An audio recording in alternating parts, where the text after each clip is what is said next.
insane. So, hey guys, G4T, Survive and Thrive TV. We're here with Hebrew. He's kind of a good friend in Washington, D.C., really up on current events. And, in my heart of hearts, I just want to open these Google Hangouts to everybody that friends me.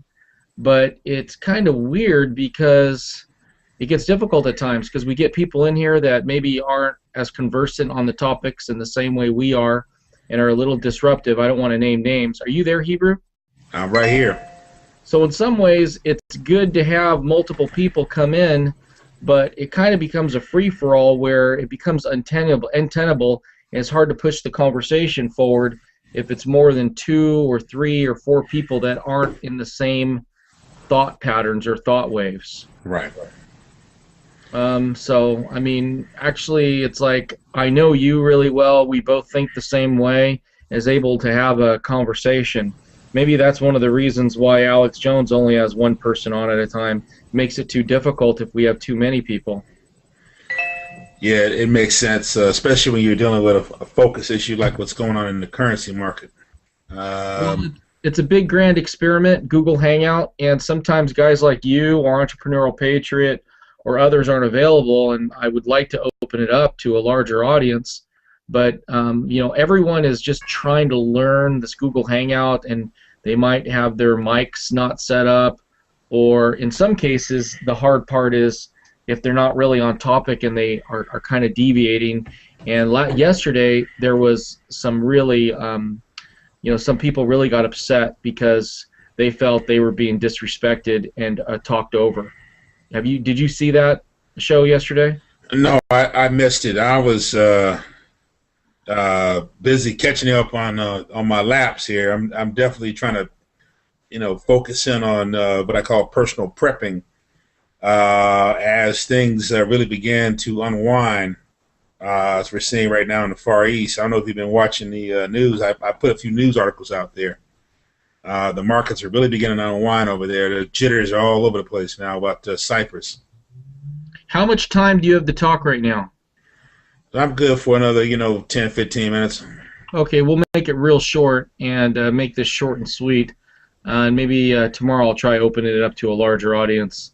Let's talk about what you're seeing in the Asian markets, and then I'll kind of comment with what I see on some articles talking about capital controls and how this whole Cyprus debacle is getting to a situation where we may see a true blue bank run.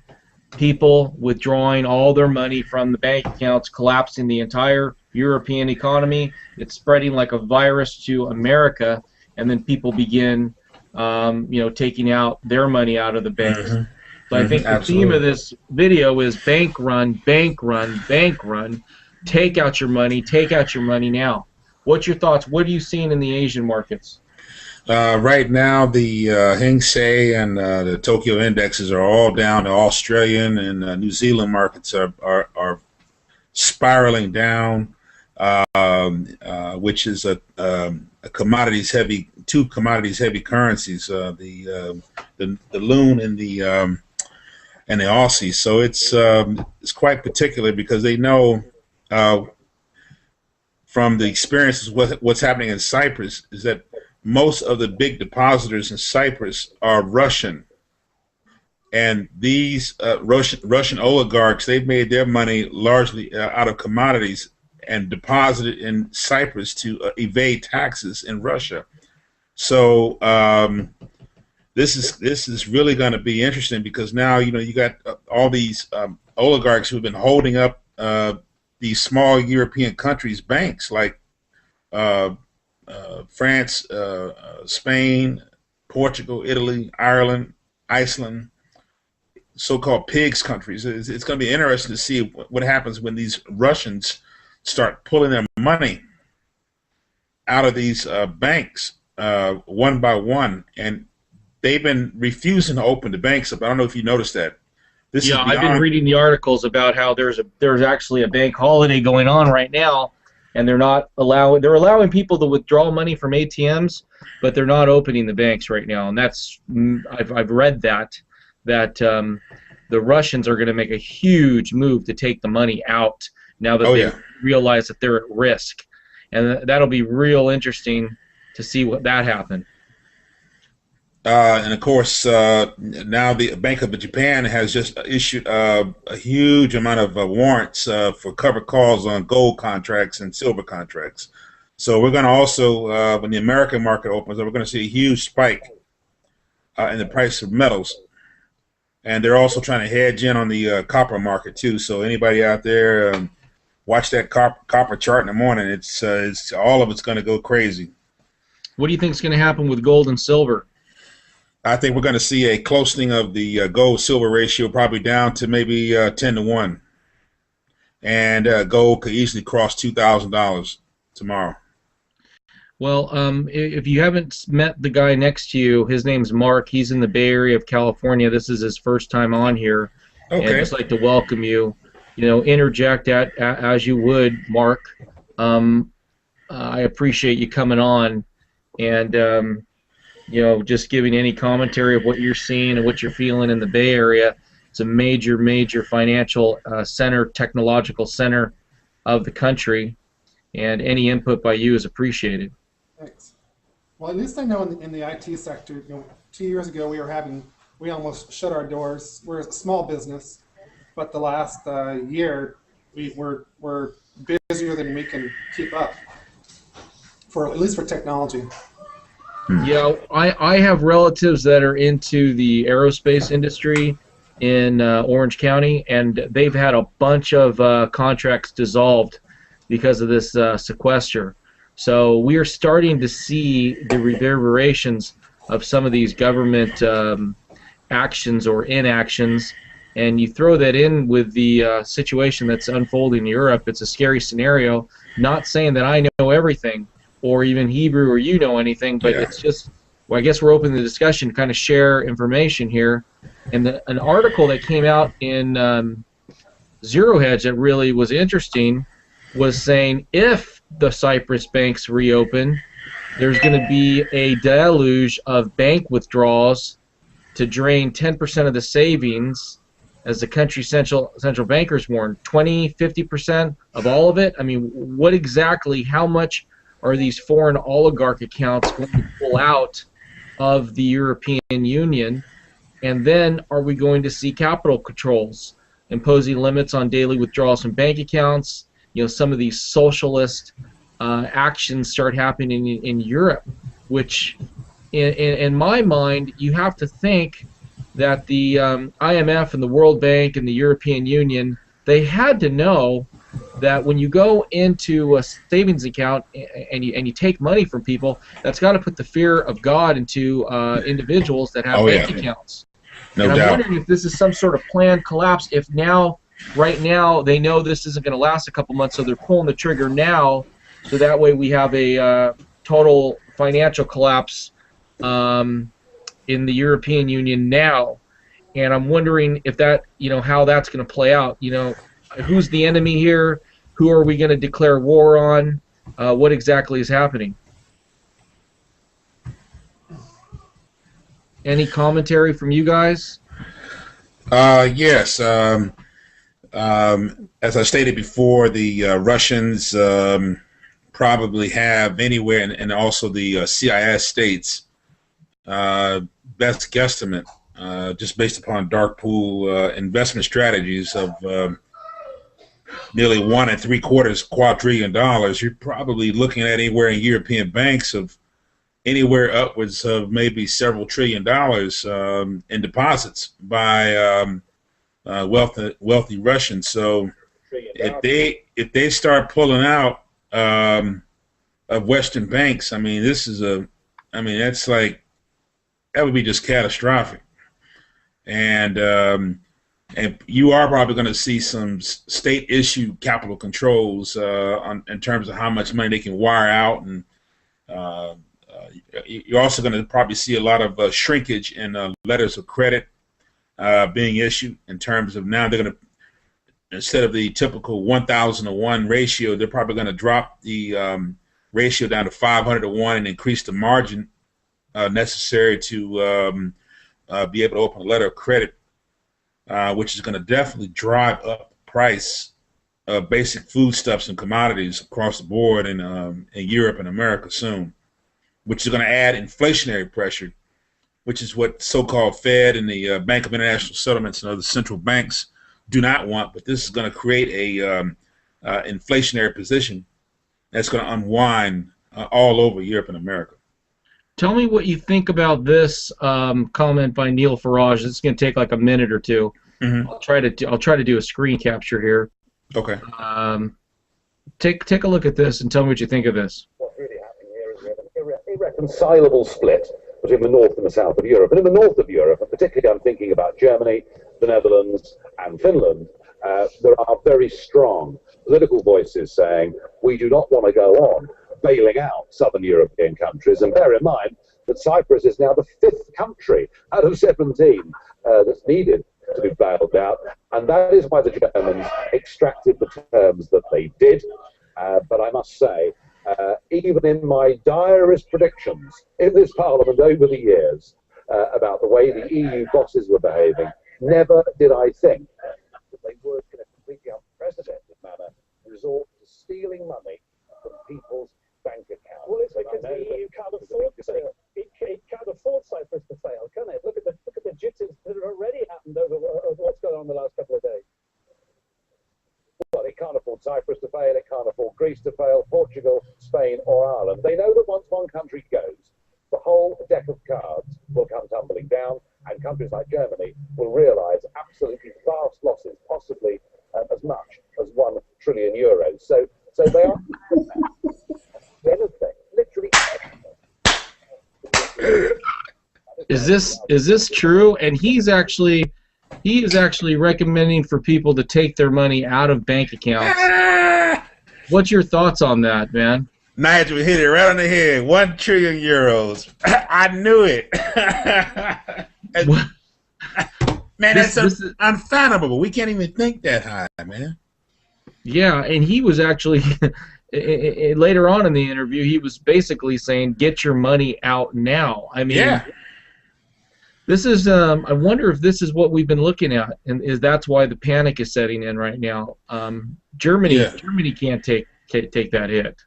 No, Germany can't hold it up. I mean, it's just so many blows Max Mellon could take. This is incredible. I mean, it's like, wow. I'm guessing by summertime it's going to be flat out riots all over Europe. Isn't it weird how these things are hitting Europe first before they hit us? I mean, you think everything is bad in the United States, but there's so much worse in Europe.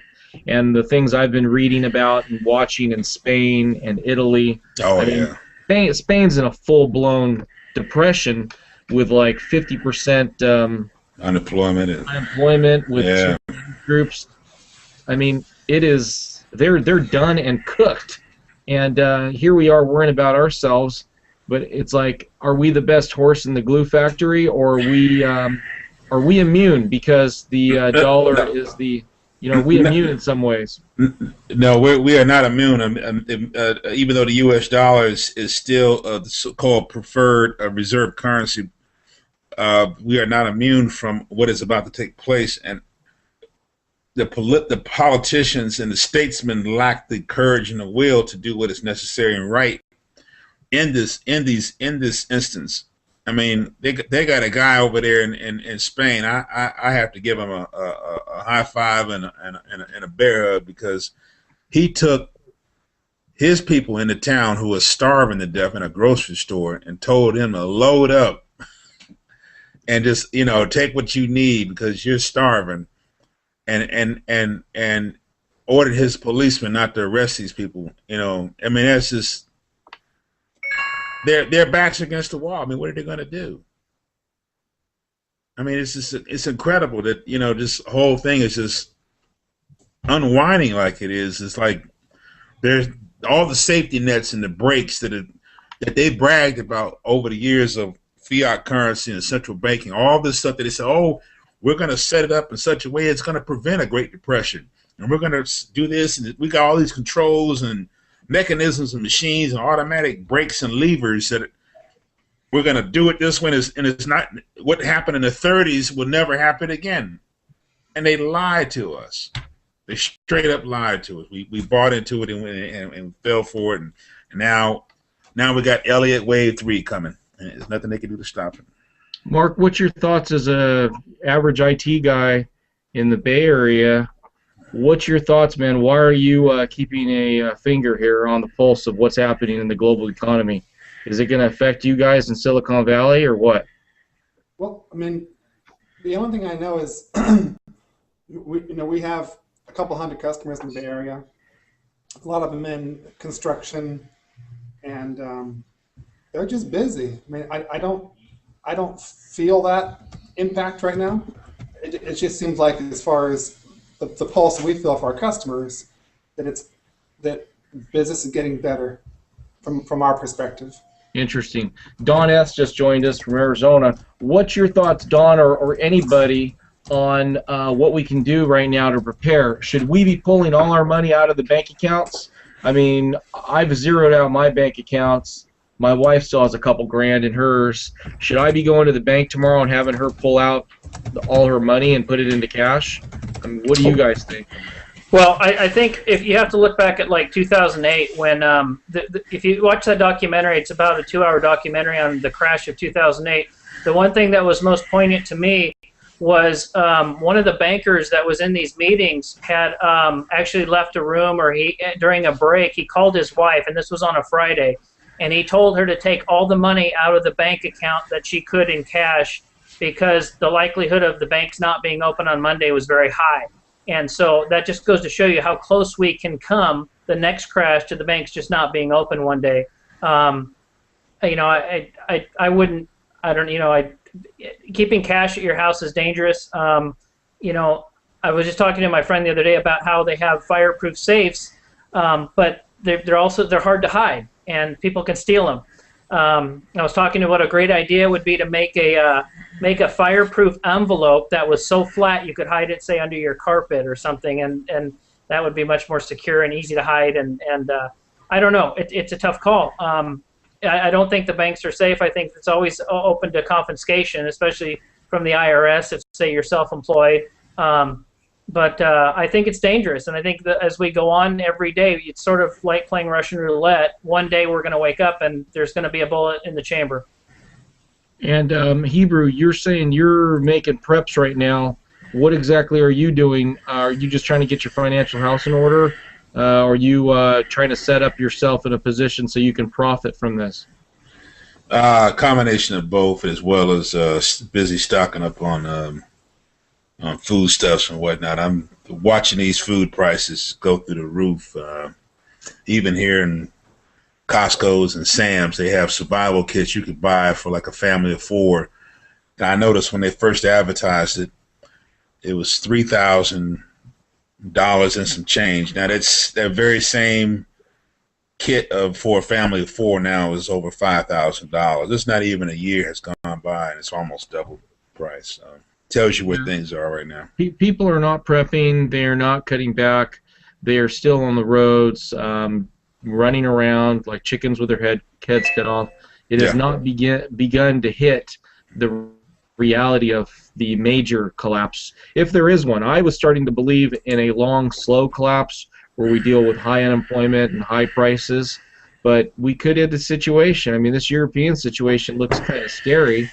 Real quick, hey, when I played the screen share, were you guys able to hear the video pretty well? Oh, yeah. Yeah. Okay, because I'm going to do that again, and there's another video here with Chase, how they had a glitch, and I want to show you guys this video here. Check this out. Okay.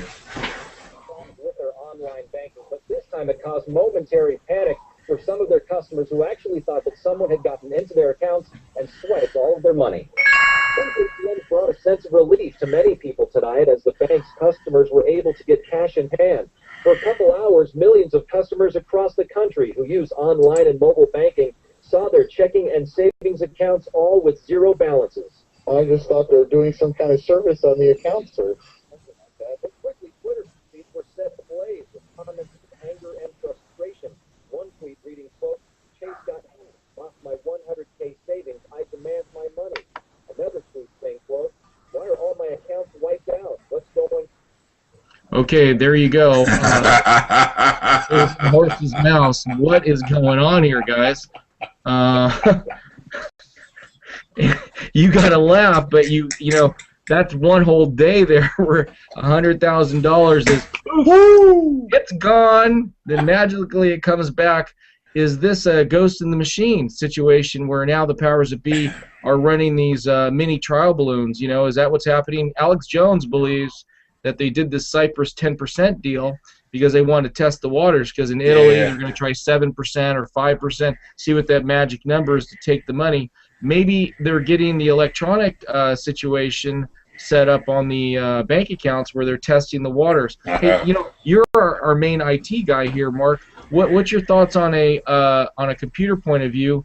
If you wanted to zap everybody's bank accounts, would you have to do some of these trial run-throughs like what they did yesterday, or could that just be a true glitch? I think if they were actually going to do it, we wouldn't know about it. I can't see them doing a live test like that. If they're going to do it, they're going to do it on a. I think it was probably a glitch. Well, okay, Hebrew, you were really laughing when you saw that video. What's your thoughts on that, man? Why are you laughing, man? You know, that's just the cold way they're gonna do it too. I really believe that was a dry run. Wow. Don, do you believe that they could zap everybody's bank accounts like that? Well, I don't think that I don't think it actually needs to happen in the U.S. The thing with Cyprus and Europe is the ECB is the one central bank that's been very reluctant to print money, much like the Australian central bank. They're very reluctant to do that because they know it's not a very good idea. So they don't really need to do it in the U.S. because Cyprus can't print its own money. So they're going after the accounts where they can't. That's the only way they're going to get some money is to steal it. Where our Federal Reserve is stealing from us anyway. Every time you go to the grocery store, we're paying more for food, more for energy. They don't have to take it out of our accounts. They take it via inflation. They can print the money. They don't need to steal it. They're taking it right now, every day through the higher inflation. What is your guys' thoughts with how much money people need to have in their bank? How much cash should you have on hand if the crap hits the fan? Oh, just in the accounts. I just keep just enough to pay the bills, Fairfeld talked about that in Argentina. Even though you had a crisis, there's importance of having cash on hand. Oh, yeah. What do you guys think is an emergency amount of cash you should have on hand? Is it $500? Is it $1,000? I mean, what do you guys think? It's actually gold and silver is preferred, but I keep 3 gas cards with $100 each. It'll fill up all of my tanks, and I have 2 55 barrels that I can fill up with diesel, and that will get my wife's vehicle, my vehicle, that both run on diesel. We can get up to our cabin in 24 hours and have diesel left over without stopping. So I keep some cash cards around. We have several accounts, so we can go pull out, enough money to last a while. If we actually have to go up there, I don't anticipate needing much cash anyway, because we're pretty self-sufficient as it is. I wouldn't think you'd need more than enough to get some more ammo on the way, to eat on the way. But I think really gold and silver is what you probably should have for when things actually settle out. You're going to need money on the back end, not really the front end. So at the front end of this collapse, you need to have some money to get where you're going, get some extra food, extra freeze-dried food, and then you're really going to need to have the gold and silver at the end of the collapse when it's actually worth 4, 5, 10 times more. And they've come up with some other currency that's going to be back. So, I fully anticipate having to buy yuan, Chinese yuan, at the end of the collapse, because that's probably what we're going to be using. What do you guys think about keeping your gasoline tank filled up and having extra gas to bug out? Because I was hanging around with Badfinger, and he was topping off the gas tanks, man. He's ready to bug out to get to Arizona. What's your guys' thoughts on those contingencies? Oh, no doubt. We've been body slammed by storm after storm. That's prepper one right there is keeping the tanks full and all your extra cans full. I mean, especially if you can find those old metal gasoline cans. I mean, those are the best. I mean, you go to the supply place and get those. I mean, I look around yard sales for them as opposed to those plastic cans they have. Just keep as much as you can on hand. Okay, guys, real quick, I'm reading an article from The Guardian. Russia has expressed extreme anger about the levy in Cyprus, and there are nationals, some 30 of whom are reported to have granted the Cyprus citizenship after depositing at least 17 million euros into local banks, making investments of 30 million euros, or registering businesses on the island. So they quoted one Russian envoy, Vladimir Chizov, and he said, forceful expropriation, which I believe is just taking your money, could wreck Cyprus's financial system. When the banks open, people will rush to withdraw their deposits. That's another threat, and the whole banking system can collapse. So this will be the real interesting thing. What are the Russians going to do? Are they going to come in and take out all their money? This whole thing just smells to high heaven. That's one thing they're going to do, but keep in mind Germany gets 30% of its fuel from Russia. Right. So they've got them by the balls. If Germany pisses off Russia, it's gonna wreck Germany's economy. I mean, think about what happened if somebody cut off 30% of the fuel to the United States. It would crush us. And Germany won't do it. They just won't do it.